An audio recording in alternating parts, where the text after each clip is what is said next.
Today, we're going to explore one of the most current and frightening scenarios with 7 horror stories involving terrifying experiences in Airbnbs. Get ready to hear stories from guests who lived through true nightmares in seemingly perfect homes, facing everything from sinister hosts to surveillance and invasion of privacy. We're going to dive into stories that show how terror can lurk even in the places where we seek rest. So, settle in. Make sure your bedroom door is securely locked, and let's begin this spine-chilling journey. Oh, and before anything strange happens, take the opportunity to subscribe to the channel, activate the bell, and leave a like. This helps the channel a lot and ensures that you don't miss any scary content like this. Let's go. 1. The invisible host Laura and Michael Bennett were beaming as they touched down in Amsterdam for their first international trip together. The British couple, both in their 30s, had booked a modern apartment on Airbnb in the charming Jordan neighborhood. The listing promised comfort, privacy, and a perfect location for exploring the city. Upon arrival, they noticed that the host, identified only as Jan, never showed up in person. Communication was done exclusively through messages on the app, which were always quick, polite, and impersonal. The apartment was exactly as in the photos, spacious, tastefully decorated, and equipped with cutting-edge technology, a digital lock, voice assistant, and security cameras visible only at the entrance. During the first few days, Laura felt a restlessness that was hard to explain. Small details seemed out of place. Objects would change position, lights would turn on by themselves, and faint noises would come from empty rooms. Michael, more rational, attributed it all to fatigue and getting used to the time difference. On the 3rd night, Laura woke up with the feeling that she was being watched. As she walked around the living room, she noticed a faint blue reflection coming from the smoke detector. Curious, she climbed onto a chair and found a tiny lens embedded in the device. The shock was immediate. They decided to search the apartment, and within a few hours they found other camouflaged cameras in the bedroom lamp, on the TV in the living room, and even on a hook in the bathroom. The feeling of invasion of privacy turned into terror. They tried to confront Jan through the app, demanding an explanation. The host responded coldly, admitting that he monitored the apartment remotely, claiming that it was to ensure the security of the property and prevent damage. Unsatisfied, the couple threatened to report the case to the police and the platform. Next morning, Laura, still shaken, decided to research the host's name and the property's address. She discovered travel forums reporting similar experiences, guests who felt watched, reports of missing items, and in some cases mysterious disappearances of tourists from apartments managed by Jan in other European cities. Their fear intensified when, upon reviewing the footage from a security camera in the hallway, they realized that someone had entered the apartment while they were sleeping. Nothing had been stolen, but clothes and personal items were slightly displaced. Michael insisted that they leave immediately and seek the police. At the station, they were met with initial skepticism, but evidence from hidden cameras convinced officers to investigate. A search of the apartment revealed a network of devices connected to remote servers, transmitting real-time images to multiple IP addresses.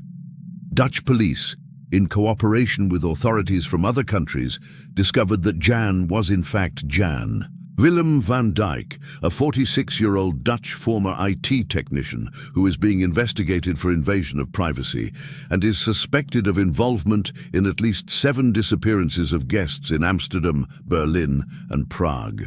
In his home, they found a digital archive containing thousands of hours of intimate recordings of guests, as well as documents and personal items of missing victims. The investigation revealed that Jan carefully selected his targets. He preferred young couples or single travelers, always foreigners, who were unlikely to be immediately sought out. He obsessively monitored their habits, studied their routines, and when he noticed vulnerabilities, he acted, sometimes as a voyeur, sometimes as a predator, choosing victims for more serious crimes. Laura and Michael escaped unharmed, but the experience left deep scars. The case gained international attention, sparking protests and demands for changes to the privacy and security policies of Airbnb and other vacation rental platforms. New laws have been passed in the Netherlands and other European countries requiring regular inspections and severe penalties for illegal surveillance of rental properties.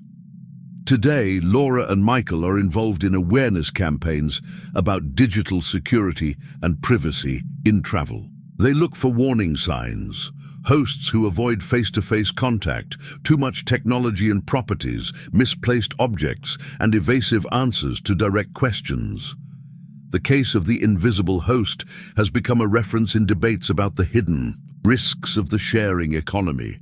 For travelers, be warned, not all hosts are trustworthy, and the technology that should guarantee comfort can be used to turn a dream stay into a nightmare of surveillance and danger. Always be suspicious of strange details. Investigate the host's history, and at the slightest sign of intrusion, report it immediately. The House of Fake Reviews 4 longtime friends, Lucas, Helena, Marco, and Sophia, decided to celebrate the end of their university studies with a trip to Italy. Looking for savings and comfort, they booked a charming house on Airbnb on the outskirts of Turin. The listing was impeccable. Professional photos, a quiet location, an attentive host, and most importantly, dozens of 5-star reviews praising the hospitality and welcoming atmosphere. From the moment they arrived, something seemed off. The host, Giorgio, greeted them with a big smile, but there was something artificial about his friendliness. "You'll love the neighborhood, it's very peaceful," he assured them, handing over the keys and quickly disappearing. The group soon noticed that all the neighbors avoided eye contact and closed their doors at the slightest sign of approach. On the first night, as they explored the house, Helena noticed that the front windows had heavy curtains and the interior doors creaked, as if they were never opened. The garden, although well kept, seemed little used. "No one seems to really live here," Marco commented, trying to ease the tension. The strangeness increased when, as they walked down the street, they tried to greet an elderly lady who was watering her plants. She simply looked away and quickly went inside her house. Sophia tried to talk to a neighbor who was washing his car, but he dropped everything and disappeared. "It seems like they're running away from us," Lucas muttered. On the second night during dinner, they heard footsteps outside, as if someone was circling the house. Curious, Marco peeked out the window and saw 2 men standing on the corner, silently observing the house. The group decided to lock all the doors and windows, but the discomfort only increased. Suspicious, Helena decided to investigate the Airbnb reviews. She noticed that all the profiles praising the house had generic photos, no previous posts or personal information. "These accounts are fake," she concluded. When she researched the names of the supposed guests, she realized that they did not exist on social media or other travel platforms. The next day, Lucas quietly chatted with a clerk at a local cafe.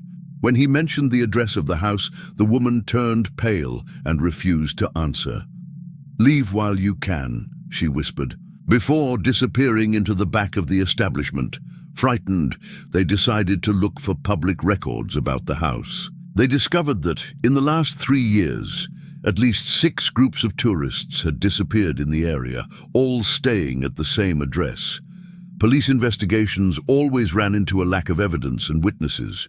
Reports disappeared, and the victims' families received evasive answers from local authorities. Last night, the group realized they were being watched. Flashlights shone through the trees in the garden, and whispered voices echoed outside. When they tried to call the police, they realized their cell phones had no signal, and the house's landline had been cut. Hidden behind a false panel in the closet, Sophia found an old diary with notes in Italian. They were accounts from other guests, describing the same pattern of strangeness, hostile neighbors, and a sense of constant surveillance. The last pages ended abruptly with phrases like, "They are coming," and "Trust no one." Desperate, they tried to escape through the back door, but were surrounded by a group of masked men. Among them, they recognized Giorgio, the host, and some of the neighbors who had avoided them. "You shouldn't have asked so many questions," said Giorgio coldly. The group was held captive in the house itself, which had been adapted with secret rooms and hidden passages. They discovered that Giorgio and his neighbors were forming a criminal network that lured tourists with fake reviews, eliminating anyone who suspected the scheme. The disappearances were covered up by accomplices infiltrated in the police and local businesses. After days of terror, Lucas managed to escape through a basement window and ran to the neighboring town where he finally found help. The police, pressured by the international repercussions, were forced to investigate thoroughly. Giorgio and his accomplices were arrested and the house was sealed off. The case of the House of Fake Reviews gained notoriety in the European press, leading Airbnb to review its verification and security protocols. For travelers, it was a warning. Perfect reviews can hide deadly traps, and isolation in a hostile community can be the harbinger of a real nightmare. Today, the group is dedicated to warning other travelers about the dangers of blindly trusting digital platforms. The trauma remains, but the lesson is clear. Not all hospitality is genuine, and the facade of perfection can hide dark intentions behind closed curtains and fake smiles. The locked room Clara Müller, 26, decided to take a solo vacation in Lisbon after a grueling year of work in Berlin. She booked a charming Airbnb in the Grasser neighborhood, attracted by the photos of old tiles and the promise of tranquility. The host, Mr. Duarte, was friendly in his messages but always avoided face-to-face meetings, citing work commitments. The apartment was cozy, decorated with vintage furniture and well-kept plants. But on her first day, Clara noticed a locked door in the hallway with no markings. "Just storage, nothing interesting," Duarte had warned her in a text message when she asked. Curious, Clara tried to turn the doorknob, but it was firmly locked. The first night, Clara was awakened by a muffled sound coming from the hallway. It sounded like a rhythmic knocking, as if something or someone was trying to get attention on the other side of the door. Thinking it was just her imagination, she went back to sleep, but the noises repeated themselves the following nights. Always around 3 a.m. during the day, Clara tried to ignore her discomfort. She walked around Lisbon taking photos and enjoying the local cafes, but the mood in the apartment changed as night fell. Objects seemed slightly out of place, as if someone had come in while she was away. A cup he swore he had put in the closet appeared on the table. A book he had left in the living room was in the bedroom. On the third night, the noises got louder. Now, in addition to the knocking, Clara heard whispers and scratching coming from the locked room. She tried to call Duarte, but he didn't answer. She sent messages, but no response. Her fear began to turn into paranoia, determined to find out. What was behind the door? Clara searched for hidden keys. She found a small, rusty key inside a potted plant on the porch. She waited until the middle of the night, when the noises started again, and with trembling hands she unlocked the door. The room was dark and filled with a strong, musty smell. Using her cell phone as a flashlight, Clara illuminated the space. Piles of suitcases, backpacks, and women's clothing, some still with international airline tags. On a dresser were dozens of passports and documents of different nationalities, all belonging to young women. There were also diaries, cameras, cell phones, and jewelry, carefully organized in boxes. The horror grew when Clara recognized in one of the photos the face of a young German woman who had disappeared months earlier, whose case had gained international attention. Alongside the photos were newspaper clippings about mysterious disappearances of tourists in Lisbon and other European cities, all staying in Airbnbs.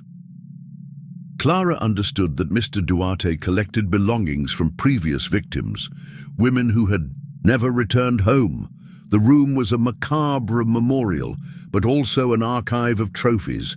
The host, previously unseen, was a predator who used the platform to select and hunt his victims. Desperate, Clara tried to leave the apartment, but realized that the main door was locked from the outside. Her cell phone, which had previously had a signal, now had no service. Panic took over. She heard footsteps in the hallway and Duarte's calm voice on the other side of the door. "Too curious, aren't you?" Clara looked for an escape route.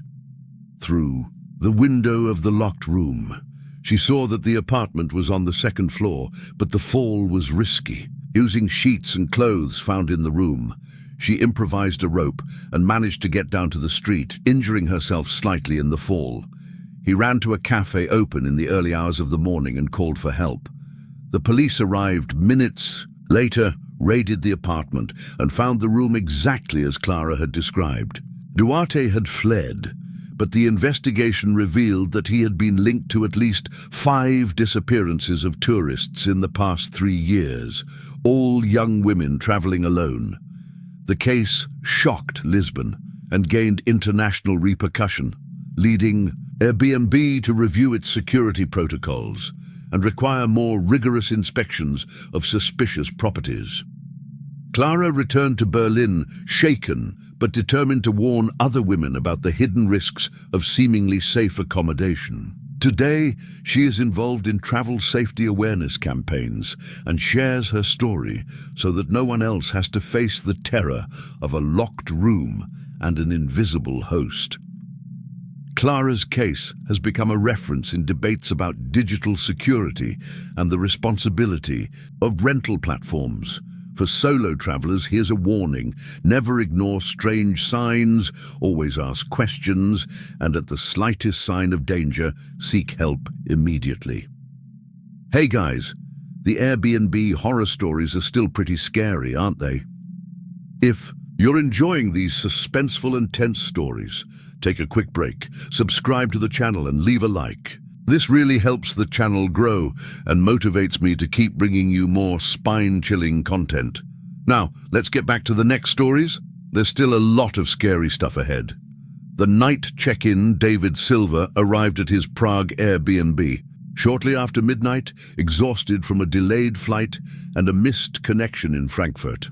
His host, Peter Novak, was waiting for him at the door of the old building in the Žižkov neighborhood, smiling broadly and speaking flawless English. "Welcome, David. I'm sorry about the lateness, but I make a point of greeting all my guests personally. You're right at home here." The apartment was cozy, decorated with modern furniture and vintage details. Peter made a point of showing each room, explaining how each appliance worked and offering hot tea. "If you need anything, just call. I live upstairs, so I'm always around."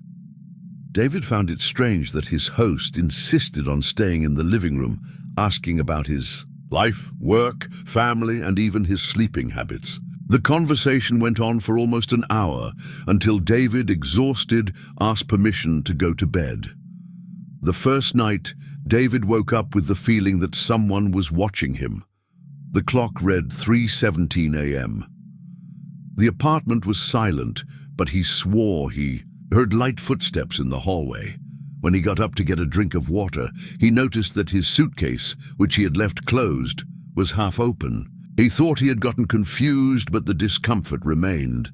The next morning, he found his toothbrush out of his toiletry bag and his wallet on the table, when he clearly remembered leaving it in his coat pocket. His host came by early, offering him coffee and asking if he had slept well. "Our apartments are safe, but I always recommend locking your bedroom door," he said, smiling. On the second night, David locked the door and pushed a chair against it. Still, he woke to the sensation of movement in the room. The chair was in the same place, But now his cell phone was in the bathroom, and his passport, which he kept in his suitcase, was on the dresser. A chill ran down his spine. When he questioned Peter, the host laughed. "Maybe you dreamed it. Jet lag does strange things." Suspicious, David discreetly installed an audio recording app on his phone before going to bed. The next morning, when he reviewed the file, he clearly heard the sound of the door unlocking, soft footsteps, and someone rummaging through his belongings. At the end, a low voice whispered, "Not yet." The tension mounted.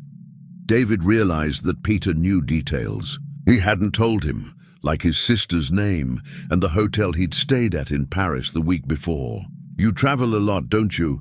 Always alone?" Peter asked over coffee, staring intently.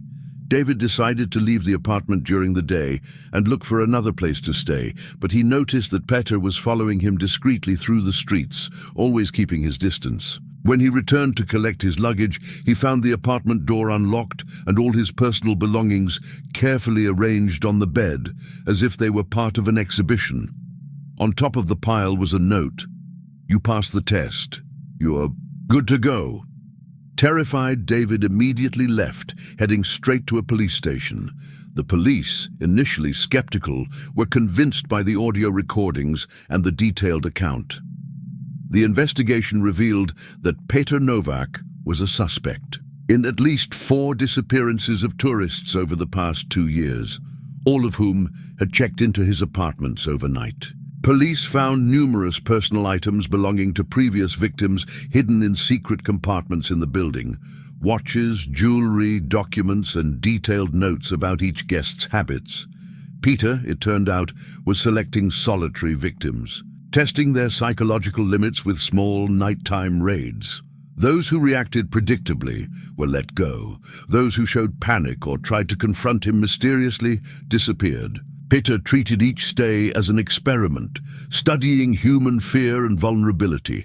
The case gained international attention, leading Airbnb to tighten its security policies and require more rigorous host verification. For David, the experience left deep scars. He spent months in therapy, dealing with insomnia and paranoia, and today warns travelers about the dangers of blindly trusting unknown hosts. The night check-in case has become a reference in debates about security in shared accommodations. For travelers, here's a warning: never ignore strange signs, question hosts who are overly present, and, at the slightest sign of an intrusion, seek help immediately.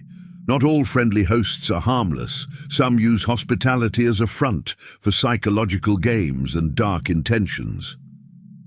The spare key Alice and Tomas, a London couple, arrived excitedly at their Airbnb apartment in Barcelona's Gracia neighborhood. Their host, Javier, was friendly in his messages but had always avoided face-to-face meetings. He left the keys in a lockbox by the door, instructing them to enjoy the city without any worries. The apartment was modern, well-equipped, with minimalist decor and large windows overlooking the busy street, bringing the city's vibrant atmosphere into their home. For the first few days, everything seemed perfect: museum tours, tapas at local bars, wine nights on the balcony. But when Alice returned from a day at the beach, she noticed that the book she was reading had changed position. Tomas, methodical, noticed that the TV remote control had disappeared and reappeared in another room. "Did you go through my things?" Alice asked. Tomas shook his head. Small changes continued. Clothes folded differently, shoes moved around, a strange scent in the bathroom. The discomfort grew when they found a dirty coffee cup in the sink, even though they both had breakfast outside. At first, they thought it was distraction or forgetfulness, but the frequency of the details changed the mood. Alice began to feel that they were being watched. One night, she woke up with the sensation of someone passing by in the hallway. Tomas laughed, attributing it to fatigue, but the next morning he found the closet door open, although he remembered having closed it. On the third night, Tomas woke up to the sound of a key in the door. He looked at the clock. 3:12. The sound stopped, but his heart started racing. In the morning, Alice noticed that her toiletry bag was open and that a lipstick was missing. The couple began to suspect that they were not alone. They decided to discreetly install a camera in the hallway using Tomas's old cell phone. The next morning, when they reviewed the video, they saw an unknown woman calmly entering the apartment. With a key, rummaging through personal belongings, opening cabinets and even trying on Alice's clothes. Then she left without rushing, locking the door behind her.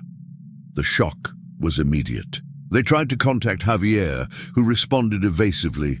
"It must be a mistake. No one else has access," Alice insisted, threatening to report it to the platform. Javier stopped responding. The couple went to their downstairs neighbor, Mrs. Carmen, who turned pale when she heard the story. "They're not the first. I've seen other people enter that apartment when there are no guests, always different, always discreet. Once I heard screams, but no one ever talks about it." Carmen confessed that, out of fear, she never reported anything, but that there were rumors of guests who disappeared without a trace. While researching old reviews, Alice noticed that many of the comments seemed generic, as if they were written by bots or accomplices. She found a forum of travelers reporting similar experiences in other properties owned by the same host. Feelings of invasion, objects being moved, strange people coming and going, disappearances that were never explained. She discovered that Javier managed more than 10 apartments in the city, all with similar stories. The next night, they decided to stay awake.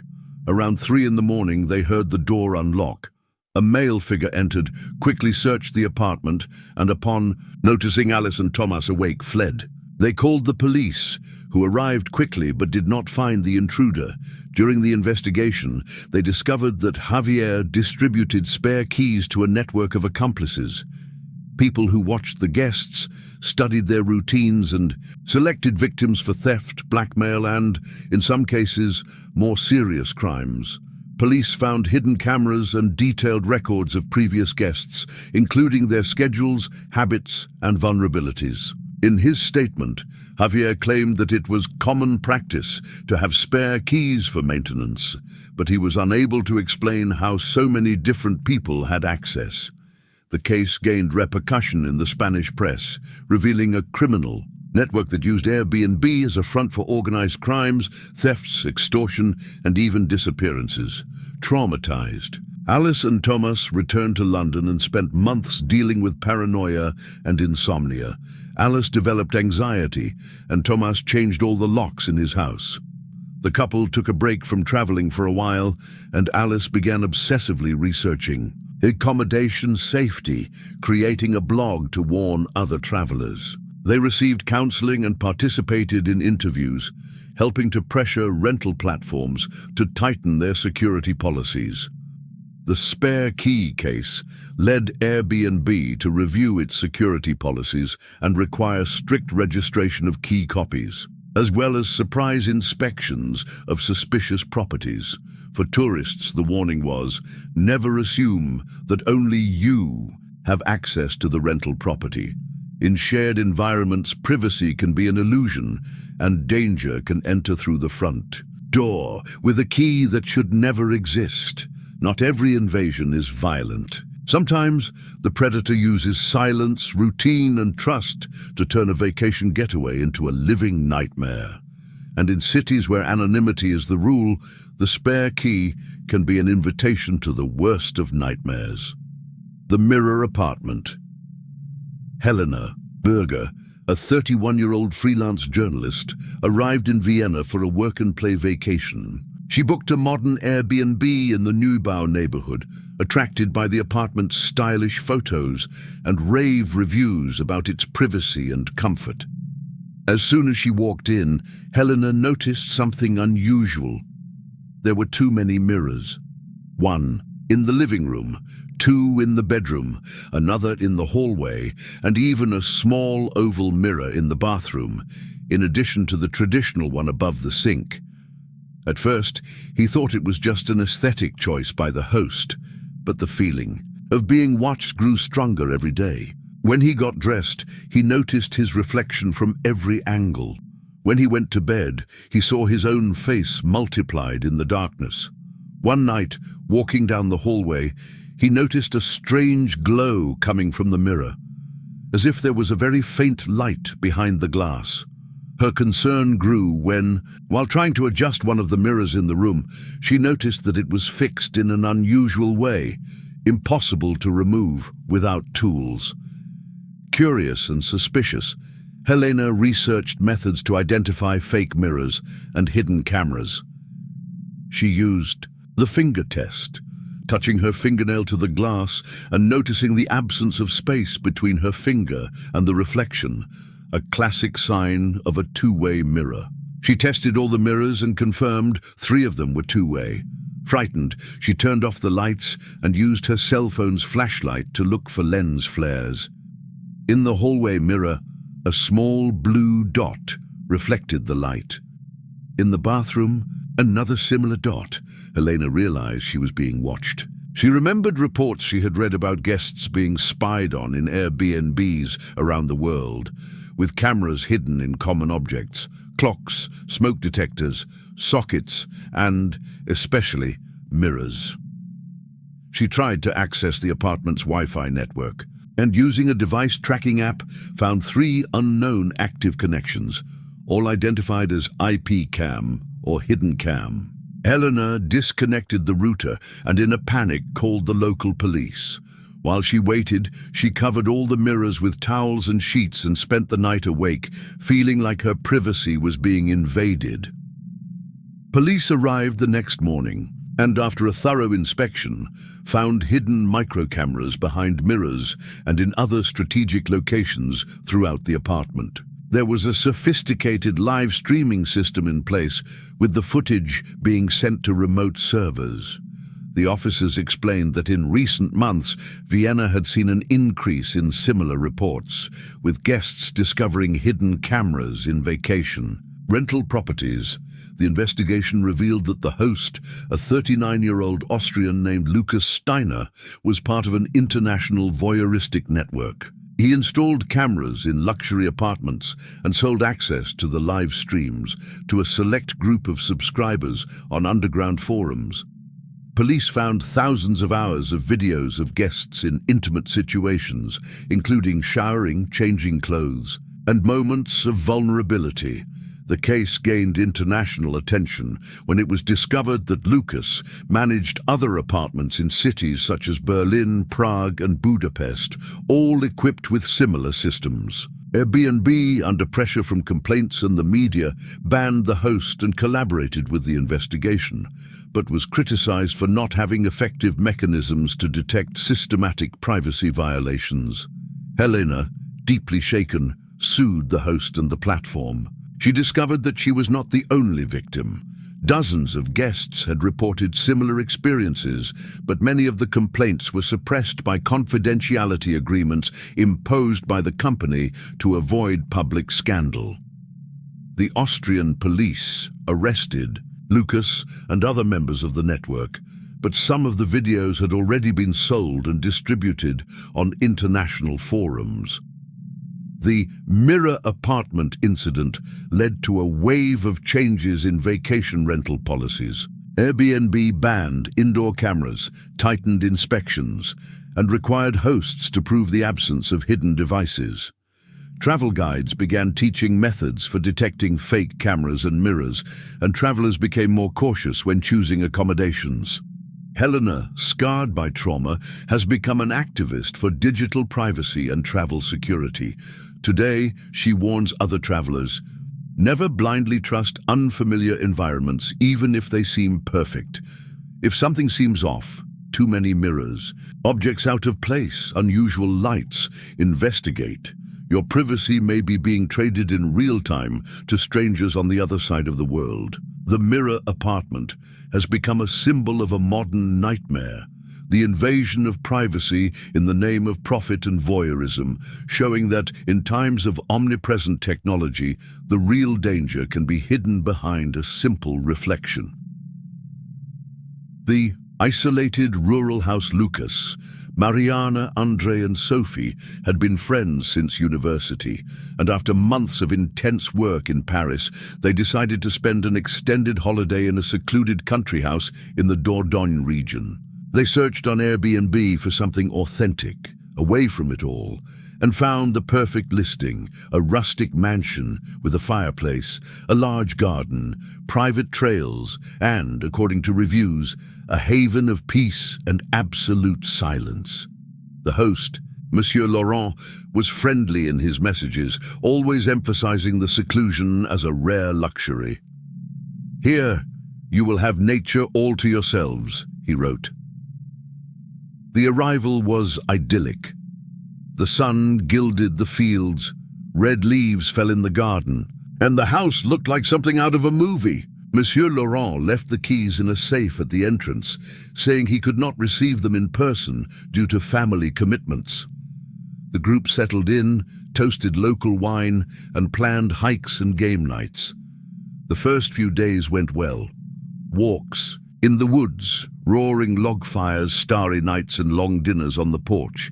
But as the silence of the region deepened, small details began to bother her. On the second night, while they were playing cards, Mariana noticed distant headlights crossing the dirt road. "It must be some farmer," said Andre. But Lucas noticed that the car had no license plate and was driving slowly, its headlights off in some parts. Sophie, trying to ease the tension, joked that it was just someone lost. The next morning, Lucas found fresh tire tracks near the gate and boot prints in the garden. "Have you seen anyone around here?" he asked. No one had. In the night, dogs barked in the distance and branches snapped in the woods. The group felt uneasy, but tried to ignore it. On the third night, the tension intensified. Around 2 in the morning, a car stopped a few meters from the house. Mariana, awake, saw through the curtains a male silhouette walking towards the gate, knocking lightly on the wood. The group turned off all the lights and hid, listening to footsteps and whispers outside. After a few eternal minutes, the car drove off. In the morning, they found a shotgun shell near the fence and boot prints on the lawn. Frightened, they decided to investigate the property. The barn, locked with a new padlock, caught Lucas's attention. He forced the door open and, inside, found a disturbing scene. Surveillance cameras pointed at the house, detailed maps of the area with escape routes, two-way radios, printed lists, with names and profiles of previous guests. In a closet, a dossier about the group itself, with photos taken from a distance during their stay, noted times and observations about their habits. Panic set in. They tried to call Monsieur Laurent, but the phone only gave voicemail. The cell phone signal, which had worked well for the first few days, was now dead. The internet was dropping every hour. They decided to leave immediately, but the main gate was locked with a thick chain and a new padlock. The group's car had been sabotaged. Tires punctured, cables cut. As they searched for a way out on foot, they heard gunshots in the distance and voices in French, as if hunters were approaching. Hidden in the woods, they saw armed men with flashlights, searching the area, communicating by radio. Sophie, who spoke fluent French, heard part of the conversation. "They are near the stream. Don't let them escape. The client paid dearly for this night." The horror was confirmed. They were being hunted for the amusement of wealthy clients who paid to participate in a manhunt with unsuspecting guests as prey. The group used old trails and survival skills to lose their pursuers. Lucas and Andre created makeshift traps with branches and rocks, while Mariana and Sophie sought shelter in an old tool shed. The night was filled with terror, with gunshots ringing out and flashlights sweeping through the forest. At one point, they heard one of the hunters say over the radio, "The group is more prepared than the previous ones. Don't underestimate them." When day broke, they were exhausted, hungry, and covered in scratches. They managed to reach a secondary road where a truck driver stopped when he saw the group in a state of shock. They were taken to the nearest police station. The police, initially skeptical, changed their attitude when they heard the story and saw the signs of violence. The investigation revealed a sophisticated criminal operation. Monsieur Laurent had been organizing manhunts for at least 3 years, luring foreign tourists with fake ads and purchased reviews. The clients, European and Russian millionaires, paid fortunes to participate in the extreme experience, while Laurent and his accomplices ensured the isolation and manipulation of the victims. In the barn, the police found cameras, guest lists, weapons, and payment records. They discovered that at least 7 groups of tourists had disappeared in the region in recent years, each under mysterious circumstances. The case shocked France and Europe, leading to the arrest of all those involved, as well as changes in the rules governing vacation rentals and increased monitoring of rural properties. The group was left with deep scars and the certainty that, even in idyllic settings, danger can lurk, hidden behind the smiles of hosts and promises of tranquility. Lucas and Mariana never traveled to isolated places again. André developed insomnia and nighttime panic attacks. Sophie became an activist for travel safety, giving lectures and interviews about the case. The Casa Rural Isolada became a reference in debates about safety on rental platforms. For travelers, here's a warning. Be wary of absolute isolation, monitor signs of surveillance, and never ignore the instinct that something is wrong. Your survival may depend on it. And with every new advertisement for the perfect retreat, remember, the real danger may be hidden behind false praise, locked gates, and the absolute silence of a country night. And so, we come to the end of our 7 horror stories involving Airbnbs. So which one scared you the most? Will any of them make you think twice before booking your next stay? Tell us in the comments which one was your favorite. If you enjoyed this dive into the scary world of modern accommodations, don't forget to leave a like. This really helps the channel grow and encourages me to bring you more spine-chilling stories. And if you're not a subscriber yet, take advantage. Now to subscribe and activate the bell. See you in the next video, if we can get out of the next Airbnb. See you later.